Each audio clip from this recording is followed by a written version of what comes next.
Hi guys, this is Sarfraz from Aristotle Prep, and we are looking at question 102 from the OG 13 Critical Reasoning chapter. The stimulus says, one way to judge the performance of a company is to compare it with other companies. This technique, commonly called benchmarking, permits the manager of a company to discover better industrial practices and can provide a justification for the adoption of good practices. Very simple stimulus, which talks about a term called benchmarking, which is comparing the performance of a company with other companies.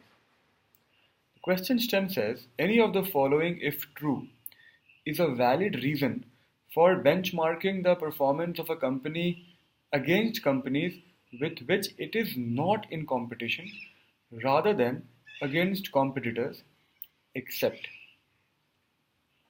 So the question stem is basically saying four of these options will give you a reason why it's a good idea for a company to benchmark itself against a non-competing company.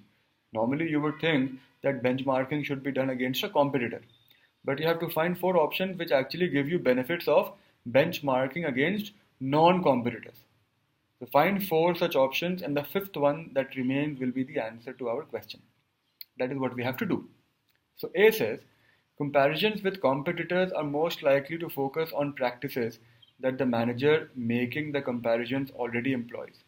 So this is the benefit of benchmarking against non-competitors, because when you benchmark against competitors, you are already aware of whatever practices competitors employ. So it doesn't help you much. So A can't be the answer. B says, getting inside information about the unique practices of competitors is particularly difficult. So another good reason why it might make sense to benchmark against non-competitors, because you can't always get information about competitors. So B also can't be the answer.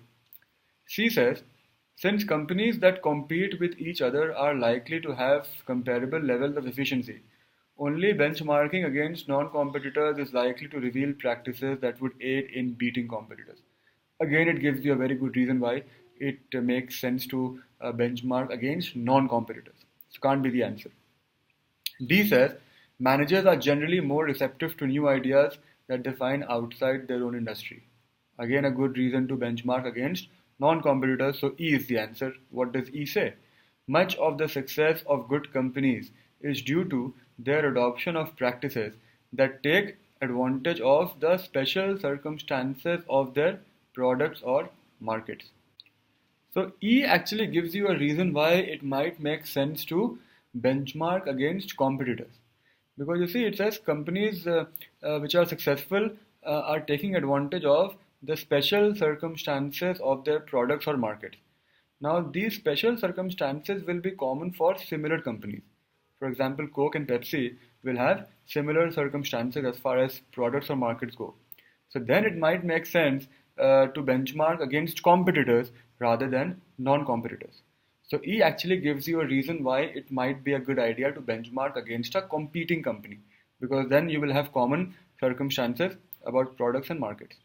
So E is the exception that we are looking for, and that should be the answer to the question. On a difficulty scale of 1 to 5, I would give this question a 3.5 or maybe a 4, because people often get confused about what is benchmarking, and also the except part makes it tricky. So have a nice day.